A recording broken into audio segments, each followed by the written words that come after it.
Selamat siang Bu Muncar dan teman-teman semua. Perkenalkan, nama saya Christian Wiyambula dari Fakultas Psikologi Universitas Sanata Dharma.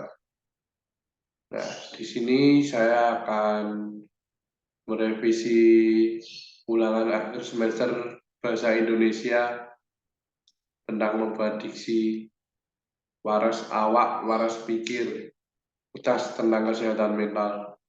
Di sini saya mengambil judul ini karena menurut saya banyak sekali anak-anak muda sekarang yang kesehatan mentalnya itu kurang baik. Misalnya ada berita kemarin tentang mahasiswa UGM yang bunuh diri. Nah, itu juga contoh kesehatan mental yang kurang baik. Akhirnya melakukan tindakan bunuh diri. Awal-awal saya akan menjelaskan kesehatan mental itu apa sih.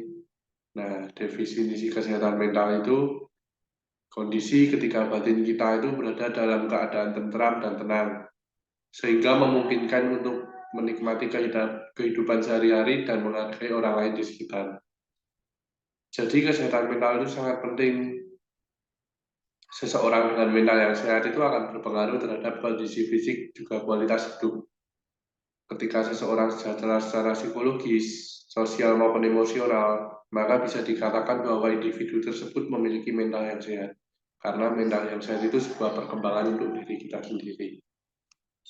Nah, untuk menjaga mental kita dapat melakukan kegiatan seperti olahraga teratur, makanan yang sehat, tidur yang cukup, dan mengurangi konsumsi kafein. Dan tetap di lingkungan yang sehat dan berdampak positif bagi kita agar tidak jatuh di lingkungan yang buruk. Jika ada yang di atas dampak positif, ada juga dampak buruk untuk kesehatan mental. Yang pertama itu hubungan menjadi tidak harmonis, bisa hubungan dalam keluarga, pertemanan, maupun pasangan. Menurut Iman, dampak yang paling ringan dari buruknya kesehatan mental seseorang adalah tidak harmonisnya sebuah hubungan. Kalau tidak harmonis itu jadi suka marah-marah di dalam rumah, terus kemudian moodnya itu gampang berubah-ubah atau perasaannya itu lebih sensitif.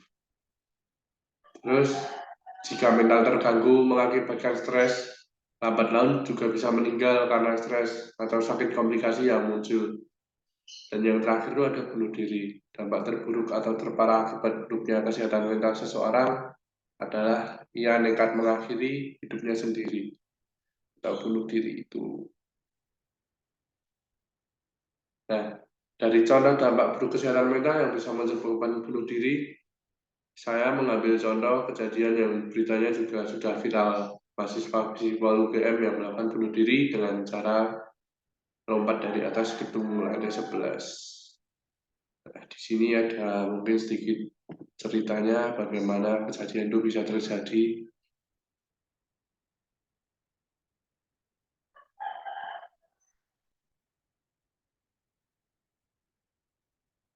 Nah, oke lanjut. Kita akan membahas tentang kesehatan mental, bagaimana menangani depresi dan tetap sehat secara mental ya. Nah, depresi itu merupakan sebuah penyakit yang ditandai dengan rasa sedih yang berkepanjangan dan kehilangan minat terhadap kegiatan-kegiatan yang biasanya kita lakukan dengan senang hati.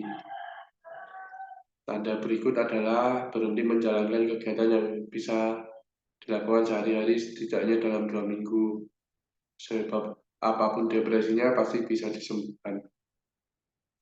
Jadi untuk mencegah dampak depresi itu tidak parah dapat dilakukan dengan cara pertama itu bicara dengan orang yang kamu percaya mengenai perasaanmu, terus cari bantuan profesional, bisa dimulai dengan dokter, tetap menjaga hubungan baik dengan keluarga, teman, dan orang sekitar.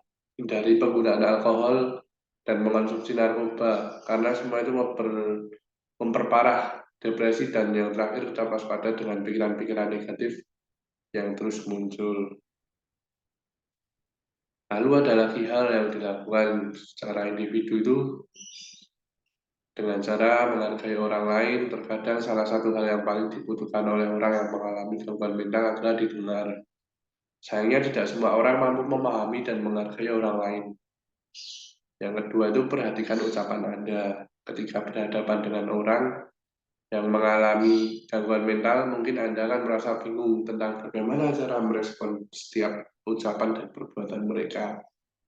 Apapun yang mereka katakan dan lakukan, usahakan untuk Anda tidak diam, karena diam bukanlah pilihan terbaik untuk memperlakukan mereka. Seperti memberi dukungan, kalau kamu butuh sesuatu, kabarin aku aja ya.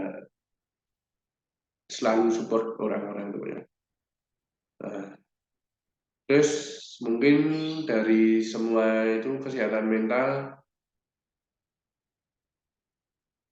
yang terakhir itu psikologi juga dapat menciptakan kesehatan mental. Seorang psikolog dapat bekerja sama dengan psikiater atau dokter untuk menangani sebuah masalah kesehatan mental dengan cara yang pertama, wawancara psikologis dan psikotes. Tindakan ini bertujuan untuk memeriksa dan menilai kemampuan intelektual pengidap gangguan kesehatan mental. Terus ada juga terapi hipnotis, itu juga tindakan yang dapat dilakukan seorang psikolog untuk menangani atau mengatasi masalah kesehatan mental, untuk mengontrol masalah kecemasan, fobia, atau masalah suasana hati. Dari atas tersebut yang sudah saya bacakan itu kesimpulannya, kesehatan mental itu suatu kondisi yang dialami seseorang yang mana ia tidak mendapatkan gangguan atau penyakit jiwa, sehingga ia mampu menyesuaikan diri sendiri serta lingkungannya, serta mampu mengembangkan potensi yang dimiliki secara harmonis dan seimbang. Kesehatan mental yang tidak stabil atau terganggu, kesehatan mentalnya dapat mempengaruhi kesehatan fisik dan spiritualitas pasien. Dengan kesembuhan fisik pasien terhambat dan kesehatan rohani pasien akan terganggu. Nah, ini diksi yang saya ambil yang berjudul Waras Awak, Waras Pikir, tentang kesehatan mental. Jadi, habiskan waktu dengan orang-orang yang baik demi kesehatan mentalmu. Terima kasih Bu Muncar dan teman-teman atas perhatiannya. Saya Christian Wulandbola. Terima kasih.